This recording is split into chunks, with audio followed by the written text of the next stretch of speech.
This week's parashat Vayetzeh, we have the full story of Yaakov Avinu as he leaves his family behind. Vayetzeh Yaakov, he leaves the land of Israel on his way to the land of Haran. And the parasha is going to start off with the initial journey, the story of the dreams, the ladders, and the angels. And then it's going to go through the decades that he's going to spend in the house of Lavan as he's escaping Esav, looking for a wife, and he's going to come back with 4 wives. He's going to come back with a bunch of kids. And we have the whole story of what takes place in the house of Lavan. And at the very end of the parasha, he escapes, he flees, he goes back, and he's on his way back home to face up with Esav at the start of next week's parasha. So basically, it's the whole story of Yaakov's first journey in Galut, his first trip. Because we know at the end of his life, he's going to go down to Egypt. We have the second story of the Galut, but right now is the first story of Yaakov in Galut in the house of Lavan. So I've noticed in the previous years in our recordings that we've had on the parasha, we've spoken a lot about the start of the parasha, of Yaakov and the dream of the ladder, of Yaakov's relationship with his wives, Rachel and Leah, Rachel's relationship with Leah, Leah to Rachel. We focus more on like the main storyline of the parasha. But this year, B'ezrat Hashem, I want to jump to the very, very end of the parasha. After Yaakov runs away from Lavan with his whole family, after Rachel stole her father's terafim, and Lavan chases after them. At the very end of the parasha, we have this whole back and forth. Lavan catches up. How could you steal my terafim? And he searches through all of their stuff, and eventually there's some tough words back and forth between Lavan and Yaakov. But eventually, Yaakov and Lavan agree to have a peace treaty. And Lavan, after he yells at him and says, "Your kids are my kids, my daughters are my daughters, my grandkids," then Lavan looks at him and they say, "Let's make a treaty. Let's make shalom." The very end of the parasha. The ata lecha nichata brit ani ve'ata v'haya le'ed beini u'beinecha. He says, let's make a brit. Let's make a covenant. Let's make a pact between you and I, and there may be a witness between you and me. Now, who is this witness? According to Rashi, Hashem is being called on to be the witness. Others say that it's going to be the monument they're about to make. So it says, Vayikach Yaakov Aven. Yaakov takes a stone. And he picks it up to be a pillar. Vayomer Yaakov le'echav. And now he speaks to his kinsmen. He speaks to, Lavan's family over here that the Farshim bring down. He calls him Echav. He says, okay, you know what? Let's make a peace treaty. We're family. Likatu Avanim. Go and take a bunch of stones. Vaychu Avanim Vayasu Gal. Vaychu Sham ala Gal. And they take all the stones. They make a nice mound. They make a gal of Avanim. They make these pillars, these mounds of stones together, and they have a meal. We make a treaty. A lot of time you'll make a seudah at the same time. So they're going to make a meal around this mound of stones.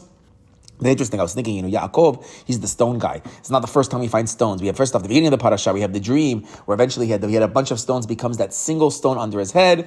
Then we have the story of the well where he pulls off the heavy stone all by himself. I was thinking we spoke in a couple weeks ago in a previous Dvar Torah about we had Avraham the Ish Re'iyah, and we have ourselves Yitzchak was the Ish of the Shmiya, and Yaakov does both together. And then we spoke about Rabbi Akiva and his story of the rocks and the water. That originally the water pierced through the rocks, and then at the end of his life, he says, look at the glisten on the stone, there's no water at all. So we have this idea of rocks and water. So I was thinking, maybe we can say by Yaakov, we have this well of water, and we have this heavy stone covering it, and he removes the stone to get to the water.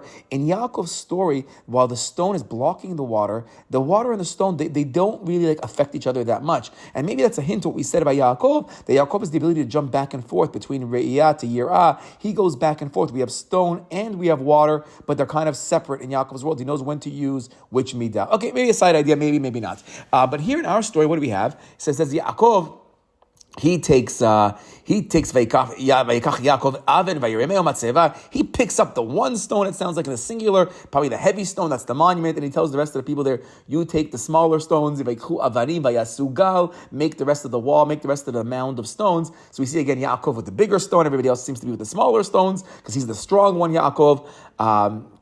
But they say we're going to make this monument. Vayikra lo Lavan Yegar Saduta. And Lavan calls it Yegar Saduta. It's an Aramaic word, which means the witnessing, the testimony of this mound of stones. Yaakov karalo Galed, and in the Hebrew way of saying it would be called Galed. This Gal of Avanim, these mound of stones, will be an ed, will be a witness. So we have ourselves the Aramaic name Yegar Saduta, and we have ourselves the Hebrew name Galed. Okay, good. A Chazal actually learned from here the Kedusha of Aramaic, that even though Hebrew is our main Lashon Kodesh, but there's Kedusha in Aramaic as well, as we have some Tefillot even in Aramaic, the Gemara is in Aramaic. So one of the proofs that Aramaic has Kedusha to it, the Targum has Kedusha to it, is because here over in the Torah itself, the Torah is using Aramaic words. A couple times in the Chumash itself, we're going to find Aramaic words, because there is Kedusha in that language as well, and here's one of those places, Gal Saduta. Okay. But Yaakov, he's strong in his Hebrew, in Ivrit, Lashon Kodesh. Yaakov is calling it Galed. Vayomer Lavan, Hagal hazeh ed beini uveinecha. And Lavan says this mountain is going to be a witness between me and you. Hayom, today, Al ken kara shemo Galed, and that is why they named it Galed. Now here it seems to be that the Hebrew name is going to win out. We'll give an interpretation of what that means in a couple of seconds. But here it seems to be that Galed, the Hebrew name, is the more powerful name. והמצפה אשר אמר יצף אדוני ביני ובניך כי ניסתר איש מרעהו, and it was called mitzpah. It's called like a lookout because he said may Hashem watch, from the language of Yetzef, to look, litzpot. May Hashem watch between you and me when we're out of sight from each other. And the commentators actually bring down that in Tanakh there's a place called Mitzpeh Gilad. Again, this place of Galed. They didn't actually name the place Galed, but it's the Galed, it's the Gal of Avanim, it's the mound of stones that's going to be a witness. So maybe the Mitzpeh Gilad is really the same location. So this is an actual area in the Torah, the eastern part of the Jordan. Fine. But then Lavan tells him, he warns him, he says, Im tanet benotai, v'im tikach nashim al benotai. If you're going to ill-treat my daughters, I am the mefarshim what that means, or if you're going to take other wives instead of my daughters, ein ishimano, though no one else is going to see, no one's going to remember, no one's going to be around, re Elohim ed beini uvenecha. God is going to be, here's maybe where Rashi's coming along and saying, who's going to be the witness? God is going to be watching between you and me, meaning you better treat my daughters well, you better treat my family well. This is our treaty, this is our shalom between the two families, between the two houses. Vayomer Lavan leYaakov, and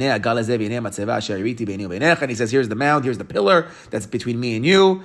Ed hagal hazeh ve'eda matzeva im ani lo evor elecha et hagal hazeh ve'im ata lo ta'avor elai et hagal hazeh ve'et hamatzvazot lera'ah. He says, now I want this also to be a witness between me and you, that we're not going to cross past. Lo ta'avor elai et hagal. You're not going to cross it. I'm not going to cross it. This is going to kind of be like our demarcation zone. It's going to be our border lera'ah. For hostile intent. If there's going to be lera'ah, if there's going to be hostile intent, in future generations, we're not going to attack each other. And if somebody attacks each other, this is going to be a witness, and it's going to protect us, meaning HaKadosh Baruch Hu is going to protect, is going to be, God is going to be this witness between you and me. Now the commentators say this is only lera'ah. For business purposes, you're allowed to. But the Bnei Yaakov and the Bnei Nahor, the Arameans, the family of Lavan, Lavan's extended family, he's going to extend it to his cousins as well. The Bnei Nahor and the Bnei Avraham, the Bnei Yaakov, being the Jewish people, and Avram's brother's family that went to Aram, we're not going to hurt each other, we're not going to attack each other. And if we do, there's going to be a curse upon us. Elohei Avraham, Elohei Nahor, Yishpetu Beinenu, Elohei Avihem. And he says the God of Avraham, the God of Nahor, the gods of the deities, the ancient, the ancestral deities of our forefathers, we're family, should judge between us. And then Yaakov ignores the Elohei Nahor. What is that talking about? Is that talking about no? Is that talking about Avodah Zarah? Yaakov ignores that completely. We Jewish people, when we swear, we're swearing on the Old Testament. You can't bring us no New Testament. And Yaakov comes along and he says he swears by Pachad Yitzchak, Aviv Yitzchak, meaning that the actual swearing is happening on Hashem alone. Vayizbach Yaakov zelach bahar ve'kal le'echav le'chol lechem ve'chol lechem ve'elinu bahar, and then they make a sacrifice. They partake of a meal. They have bread with each other. They have a seudah. This is probably the meal they mentioned they're making by this mound of stones, and that's the main story. And the next morning, Lavan wakes up, gives him kisses, and leaves. Okay. So that's the simple part of the story. Now, Be'ezrat Hashem, let's get a little bit deeper. So we said we have ourselves this treaty. We're not going to attack each other. The Arami people and the Bnei Yaakov people, we're going to have a shalom with each other. And if we mess with each other, oy vavoy lachem, Hashem will take care of us. Okay, we'll help and protect us. Okay, so what is this location first off? Where is this place Galed? What is this mitzpeh? What are we talking about over here? So Yaakov had just left Haran. Now Haran is going to be like this Iraq, Mesopotamia area. So he's on his way back to the land of Israel. You come back to Israel up from the north normally. You're going to travel back down through Syria, down to the Golan area. Now in the Tanakh, we have an area called Gilad and the Bashan. This is the area when Abraham was fighting against the kings, the four kings. He was able to conquer them up to that place called the northern area called Dan. This is going to be an area. These names are interesting because you have names in the future, names in the past, beyond the scope of this Dvar Torah. But what's taking place first? What's taking place second? But Abraham conquers up to the area of Dan. We know the tribe of Dan is going to conquer this area up north as well. When he's not going to be able to conquer Gush Dan and the Tel Aviv area, so he's going to go up north to the Golan area. So this is the Golan. This is the southern Syria area.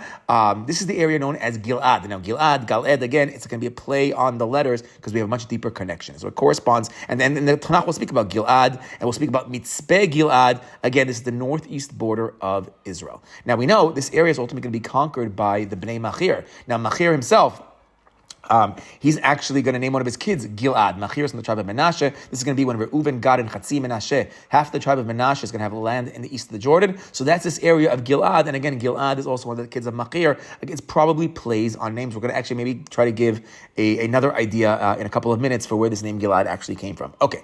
So they're making a treaty right now, Lavan and Yaakov, and they're saying what's going to be the northern border of Israel, what's going to be the southern border of Aram. Now, at the very end of the Torah, when HaKadosh Baruch Hu shows Moshe Rabbeinu the borders of Israel, so the pasuk over there says, "Vayal Moshe ma'avot Moab," that Yaakov goes up from the steps of Moab, El Har Nevo, he goes up to Har Nevo, Rosh HaPisgah, to the summit over there, Asher al Penei Yericho, Vayareu Adonai et kol haaretz et Gilad ad Dan. And Hashem shows him the whole land of Israel. Meaning Hashem is showing him the borders. And what's the borders? Gilad ad Dan. That is the northern border, which is very good because our area, Galed, this monument or this stone, is testifying, it's an edut, that this is how far we can go. This is where the border is of Eretz Yisrael versus the border of Aram. Okay, now who's the first one? Now what happens if you break the treaty? Oy vavoy lachem, God's going to punish you. So who's the first one to break the treaty? So it's none other than Bilam. Now says the Midrash Tanchuma, you'll find it in many of the commentaries of the Baalei Tosfot as well. But look, Ayin Rabbeinu Bachai also, Bilam is from Aram and Aram. He's the Aramean. Some say, even by the mystical idea, say it might even be Lavan himself, or maybe a Gilgul of Lavan. On a more simple level, it's a descendant of Lavan. But what happens to Bilam? Bilam crosses back and he meets up the Jewish people when we're on the east part of the Jordan. We're hanging out over there, and he comes to curse us. He's breaking the treaty. So what happens to him? So says Chazal, says this Midrash, he comes with his aton, he comes with his she-donkey, and his she-donkey gets crushed against a kier, against a wall. What is this wall? Says the Midrash, this wall is the Gal Avanim. It's the stone mound that they made for this treaty of Galed. That's what the donkey gets crushed against. And the Data Skanim of the Baalei Tosfot goes even further. He brings down from the Midrashim that they actually put a sword into the stones, maybe kind of like Excalibur, maybe, I don't know, but they put like a sword into the stones, over here into the mound of stones, and that would act as the witness to exact punishment. And we know, how did Bilam die? He dies b'charev. Which sword? This sword that was part of the treaty, that was part of the monument, is ultimately going to kill Bilam because he broke the treaty. So first we have the mound of stones stopping his donkey, and then he ultimately dies with the sword, which was inside the mound. Okay, that's the first story. Now Rabbeinu Bachai actually points to two more stories later on in the Tanakh where Aram comes to attack us. There's one in Shoftim where Aram is actually successful, and he says they're successful despite this treaty because the Torah tells us over there that we'd already sinned in a different area. And in the times of David HaMelech, Aram comes to attack again. They made a treaty to come attack us, and there David HaMelech wins. Why? Because you can't break the treaty of Galed. The treaty of Galed is the Arameans and the Jewish people were not going to fight each other. Now, the Dat Mikra has a cool interpretation because this area of Gilad itself, this eastern part of the Jordan, should it really be ours? Or maybe that should be Aram? Is this actual Galed? Who does it belong to, us or them? So he writes, maybe that was the argument between Lavan and Yaakov. Do we call it by the Aramaic name or do we call it by the Hebrew name? And ultimately the Pasuk says that Lavan calls it Galed. Ultimately, Lavan basically recognizes, according to the Dat Mikra, he recognizes that this part of the territory, this part of the eastern part of the Jordan, is the border is the border for the Jewish people, and Aram will be right outside of it. Therefore, the Hebrew name is what sticks because it's Hebrew territory and not Aramaic territory. So that was a cool idea. And we're seeing foreshadowing here to the later wars that are going to take place and how we're going to conquer areas of the Eastern Jordan. Already, we see that maybe we have rights to these areas already now. We see it in this story. We see it in the story of Avraham defeating the four kings up until Dan. Okay. And that's actually what we find at the end of Sefer Bamidbar, that it's going to be Machir, or the Bnei Machir that are going to go out and they're going to conquer this land. And we know his son's name is going to be Gilad. This area is now going to be called Gilad. Okay, so that is the Dat Mikra. Now, Rav Meidan, in his Sefer Kikarov Elecha, so he makes it a bit more complicated because he's not fully convinced that Gilad should be ours. He says, we made a treaty here. Who says this part is us? Maybe Galed, maybe it's not ours. And then he says we also went a little bit more north. We conquered the Bashan. So how could we conquer that Syrian area? Now, it's also important to realize that a lot of these wars that we have Og, Melech HaBashan, they're not necessarily Arameans over there. So when other countries come along and conquer areas that we're not allowed to marry into, there's certain areas that we're not allowed to conquer, whether they're going to be the Bnei Esav, whether it's going to be the Bnei Lot, or whether it's going to be here now the Aramim. There are certain nations we're not allowed to conquer, and certain nations we are allowed to conquer. So when other nations conquer lands we're not allowed to conquer, so then we're allowed to conquer those nations, and then it does become ours. But here's as Maidan. I don't understand. Can we really have the Bashan? Is that really ours, or maybe that's supposed to belong to the Bnei Nahor, to the Bnei Lavan, to their people? So he gives an interpretation. Before we get to his interpretation, I want to go to the interpretation of the Dot Mikra. The Dot Mikra and his Atlas. Now, it's a different sefer of his, and actually different people wrote the Dot Mikras, but this is the Dot Mikra Atlas in page 88. So he quotes a cool pasuk in Yoshua. This is Yoshua, Perik Yud Gimel, pasuk Yud Gimel. Actually, let's back it up a couple of pasukim. Yoshua now is divvying up the land after they had conquered the different nations of the land of Israel. He's now giving out each tribe their portion. It says, V'ata, and now, Chalek et ha'aretz hazot ben ha'chala le'shat ha'shvatim v'chatzi ha'shevet Menashe. So now he's coming to give up the land to divide the territories between the 9 tribes and half the tribe of Menashe. And then also we have Ve'imo ha'Reuveni v'Hagadi lachu lachlatam asher natan lehem Moshe be'ever Yarden mizrach kasher natan lehem Moshe eved Hashem. And we also have the land of the other 2.5 tribes that Moshe had given out their land on the eastern side of the Jordan. And now it starts talking about the areas. And it speaks about Me'aro'er, Arnon, Divon, Arei Sichon, the Sichon area, Ad Gvul Bnei Ammon, up until the border of Ammon, V'Hagilad, Ugvul HaGeshuri, V'Ma'achati, V'chol Hermon, V'chol HaBashan, Ad Salcha. And they have Gilad, the territories of the Geshurim, of the Ma'achim, and the Mount Hermon, the Bashan. I know I'm saying a lot of names. If you follow me though, we're going to get to a really cool idea in a second. And it talks about how he conquered all these areas. And then in Pasuk Yud Gimel it says, Lo horishu bnei Yisrael et hagishuri v'et ha'ma'achati. But we weren't able to conquer, and we weren't able to actually inherit the area of the Geshuri and the area of the Ma'achati. And then it says, Vayeshev Geshur o Ma'achat beker Yisrael ad hayom hazeh. And it says, Geshur and Ma'akat remained in the land, amongst the Jewish people, amongst Israel, until this day. Rashi learns from here that Yoshua, similar to Moshe Rabbeinu, is following Moshe's lead. He's going to divide up the land, even though we didn't conquer everything. So we didn't conquer everything. We see Geshur and Ma'acha, this Ma'achati, they still exist. They are still remaining, but Yoshua doesn't matter, even if we don't conquer every last tribe. And we're going to see in the times of the Shoftim, we're going to have, and in times of David HaMelech, we're going to have a bunch of wars against those that we didn't fully conquer. But right now, Ma'acha remains. Why? Because we didn't conquer them. That's how Rashi learns. But comes along the Dot Mikre in this page 88, unbelievable chidush. He says an awesome idea. He says, no, that's not why we didn't conquer Ma'acha. You know why we didn't conquer Ma'acha? Because who is Ma'acha? So if you remember, if you go back a few weeks to the end of Parashat Vayera, after the Akedat Yitzchak, there's one last section in the Parasha of Vayera. We kind of like jump over it. It's not even clear. If Farshim say, I don't even know why we have so much of this. Why is Pesukim? What are they coming to teach us? You know what they're coming to teach us? Says the Dot Mikra. Listen to this Pasuk. And after the whole story of the Akedah, and Vayugad Avraham Nemo, and they told Abraham, Hine Yalda Milka Gam Hi Banim Nachor Achicha. You know your brother Nachor? Well, Nachor's wife, Milka, she gave him a bunch of kids. Et Utz Bechor, vet Buzachi, vet Kebuel Avi Aram, vet Kesed, vet Chazo, vet Pildash, vet Yidla, vet Betuel. Ubetuel Yarad Rivka, Shmona Ele Yalda Milka Nachor Achi Abraham. And eventually we're going to get to, through Nachor, we're going to get down eventually to Betuel, that finally to Rivka. And most commentators will say we're going to have all that story just to know where did Rivka come from. But then the Torah gives us one more pasuk. Upilag Sho, and his concubine, I believe from what I saw, going back on Nachor right now. Upilag Sho ushma re'uma. So he had a concubine named Re'uma. Vetered gamhi et Tevach, and then from the concubine there was Tevach, ve'et Gacham, ve'et Tachash, ve'et Ma'acha. So who's Ma'acha? Ma'acha is from the family of Nachor, from the Pilegesh of Nachor, from Aram. That is why Yoshua won't conquer them, because they're part of the treaty of Galed. Because right now, what is it saying? The Jewish people conquered all the lands of Og, the Bashan, all those other areas, but wherever there was Ma'achatim, wherever there was the people of Ma'acha, wherever there was Aramim, Nachor family, that area we didn't touch up until this day. Why didn't we touch it up until this day? Says the Dot Mikra, because of this treaty of Galed. So we see even in the future, these psukim that give us all these names, what are these names doing here? They're all here to tell us what's going to take place in the future. Why is this happening? Because the people of Yoshua understood that Ma'acha is from the family of Nachor, from the family of the Arameim, and they weren't going to fight against them. Just like David HaMelech wasn't going to fight. The Midrash brings down, or the Chazal tell us, he had to ask permission from the Sanhedrin to go to war against those Arameans who were attacking, and they said, yes, you're allowed to attack, because they're attacking you first. Because everybody's scared of this treaty that we made at Galed with Lavan, because every time somebody breaks it, Hashem will give the punishment to them. Okay, so that's the approach of Dot Mikra. Rav Meidan, though, he gives another fascinating approach. He says, so I don't understand. Could we really be in Gilad? Could we really be in the Bashan? Are we really be in these areas? So he quotes a different pasuk.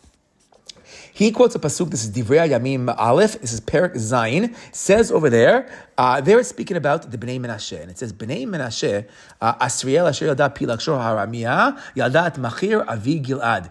You want to know where Machir came from? So the pasuk says Machir came from an Aramean Pilegish. Okay, so you can see different commentators, but there is one approach that says, learn it literally, that the mother of Machir actually originally came from the Arameans. Okay, so what is that all about? So here, some of the commentators want to bring down on the pasuk over there. Some of the more modern commentators actually want to bring down that Yosef was royalty, and we know Yosef married into royalty. He married Osnat Potifera from the Kohen on. So according to the simple interpretation that we find according to the Pashtanim, he married into the nobility of Egypt because he became nobility. Now we know that Midrash is going to bring down that Osnat is really Dinah through the Midrash, but according to simple interpretation, the Yosef family was royalty, so they're marrying into nobility. So they say maybe the same thing happens to Menashe, and it happened to Ephraim. They're going to marry into the nobility, including maybe the queens and princesses of the Arameans, and that's the Pilakshor. This Aramean concubine that's ultimately going to be the mother of Machir. She comes from where? From Aram. So she's from the Lavan people. She's from the Bnei Nahor people. So therefore, if Machir's father is going to be from Menashe, from the Jewish people, and his mother probably is going to convert at some point exactly, so everybody can be Jewish over here. So we're going to have ourselves, his mother's going to be the Aramean. Therefore, says this Rav Meidan, we're not going to have any fights over Gilad and the Bashan. We're not going to have any fights over Galed, Gilad. Why aren't we having any fights? Because the mother is from Aram, the father is Jewish, so therefore we put it all together, we're sharing it. This is the real shalom. You want the real shalom between the it's a wild pirush, but you want the shalom between the Bnei Lavan and the Bnei Yaakov. It's going to take place through Yosef, who actually goes out into this non-Jewish world and marries into it, becomes this person in Egypt, and his kids are going to marry into the Arameans with all these queens and all these princesses, and then eventually what's going to take place, we're going to have this child, Machir, and ultimately we're all going to convert at Mount Sinai. We're all going to be Jewish, and truthfully, there's even side ideas that you find in some of the earlier Mefarshim that it could be that Yosef and Menashe and the Bnei Machir, they might have already conquered this land even before we left Egypt. So there are some far Divrei Torah that go back to early Geonim even that might say this, but beyond the scope of this Dvar Torah. But that also might explain now our question: why is Machir's son named Gilad, Galed? Because if the mother is from Aramean and the father is Jewish, they represent the Galed, so they're going to name their kid Gilad. They're going to name them after this treaty because they are the actual shalom when they get together. Ulai Efshar, maybe fascinating idea from Rav Meidan. Okay, I want to close with one last idea. Let's get a little bit mystical. Let's do a little mystical ideas about the koach of this Galed. What is the power of this monument? What is this power of making this treaty of no aggression? This treaty that, according to Rashi, is actually Hashem is the Ed himself. How do you make Hashem the Ed? How do you bring Hashem into this? How do you make Hashem part of the Galed? So I saw an unbelievable idea in the Khatam Sofer. The Khatam Sofer says the Galed actually hints to the power of the first pasuk in the Shema. The Shema Yisrael Hashem Elokeinu Hashem Echad. We know Yaakov Avinu's connection. We spoke last year about Yaakov putting his head on that stone with the angels going up and down. The first time he's doing the Shema Yisrael over there. We know about Yaakov Shema Yisrael at the end of his life. Twice we're going to have Yaakov Avinu with Shema Yisrael happening. Once when he meets up with Yosef, and again with the brothers. So Yaakov is the power of the Shema. So right now, says the Khatam Sofer, Galed is the hint to the Shema. He goes, why? Because if you say Shema with the right kavanot, you really put all of your intentions and you understand these mystical ideas. This is beyond the scope. We're not mekubalim over here. But he says, if you count all the letters in the first pasuk of the Shema Yisrael, and he says that the Yud Kei Vav Kei of the name of Hashem has to be counted not as 4 letters, but as 8 letters. Why? Because it's written Yud Kei Vav Kei, the name we can't pronounce, but it's pronounced the Aleph Dal Nun Yud, the Adnut. It's pronounced those other 4 letters. So you put the two together. Now this makes a lot of sense according to the Kabbalah, because in the Kabbalah, if you look at the Sephardi Sidurs, the Yud, the Kei, the Vav, and the Kei, and the Aleph, the Dal, the Nun, and the Yud are going to be intermixed with each other. And actually, how you intermix those two names is deep ideas in Kabbalah that I don't understand whatsoever. But there are these deep ideas. I remember that actually it used to be in the old Syrian shul Ades in Yerushalayim. They used to put the Yud Kei Vav Kei and the Adnut together, but in 2 different ways of doing it, and each one's supposed to be a different kavanah you're supposed to have. So those that understand in Tefillah, there's a special kavanah. So therefore, says the Khatam Sofer, you count the Shem Hashem as 8 letters. If you count all the letters of the Shema with the 2 Shem Hashems, it comes to 33 Gematria Gal. And if you take the Shema, the first letter, the Ayin at the Shema is larger, and the Dal of Echad is larger. The Ayin and Dal make the Ed. That's the Gal Ed. You want the koach of the Shema? Shema, you want the koach to defeat our enemies. We know throughout history, whenever the hardest times with those enemies, whenever they're winning, whenever they're losing, what do we go out to war? What do we cry out in war? What are our soldiers crying out right now in war? In Lebanon, in Gaza, what are we crying out? Shema Yisrael. Sadly, what do we cry out even when we're being defeated? It's the Shema Yisrael. But that's the koach of the Gal Ed for those that attack us. I also saw a little bit in the Khatam Sofer, but more in the Megalel Makot, in the Magid Mesharim, they also bring out Gal Ed, they connect to the Gal Atzamot. We have the famous story of Rav Shimon Bar Yochai, when he walks out of the cave and he sees that person that he feels is not worshiping properly. He looks at him, and when he looks at him, the guy becomes a Gal of Atzamot. He becomes this a pillar of stones. They explain this is the Koach, says the Khatam Sofer. This the Koach of the Shema comes with this Koach of the eyes. I was thinking Lanut Dati, maybe that's why we cover our eyes, because the Shema is so powerful, and if you know how to use the Koach properly, like Rashim Bar Yochai, you can actually burn people with them. But he says the Khatam Sofer, that's based on the pasuk in Tehillim that we say, Gal einai va'abita niflot mitoratecha. Literally, open my eyes that I may perceive the wonders of your teachings, the wonders of your Torah. But he says, Gal einai, open up your eyes from the koach of your eyes, the Shema Yisrael koach, va'abita niflaot, and then the niflaot, the wonders are going to come forth, and that's going to be the wonders to be able to create that power of Shimon Bar Yochai, to make the Gal Shel Atzamot. It's the koach of the Gal Ed, it's the koach of the Shema Yisrael. Shabbat Shalom.